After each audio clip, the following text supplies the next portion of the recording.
પાણીના પદ ચાપડે સંગ્રીને બેઠેલી અવંતિકા નગરી દૂર દૂર સરવા લાગી અને બ્રહ્મ મુહૂર્તના પ્રથમ પ્રહરમાં 3:30 વાગે ભોપાલ આવ્યું. અહીં 1.5 કલાકનો વિરામ હતો.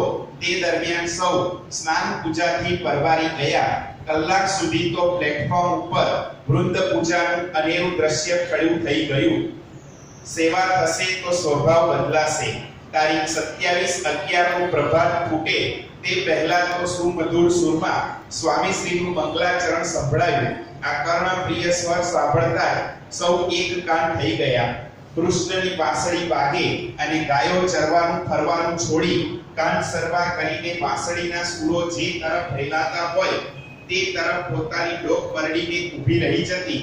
તેમ સ્વામી શ્રીની વાણી વાંસળી રેલાતા સૌ યાત્રિકો પણ અન્ય તમામ કાર્યો પડતા મૂકીને અધરામૃત જીલવા તત્પર થઈ જતા. સ્વામી શ્રીએ ગઢડા પ્રથમ પ્રકરણના 34મા વચનામૃતના આધારે કથા રસ રેલાવતા કહ્યું કે સૌએ ધર્મ નિયમ સાચવવા, ફાટી દ્રષ્ટિ ન રાખવી, દરેક સ્થળે મહિમા રાખીને દર્શન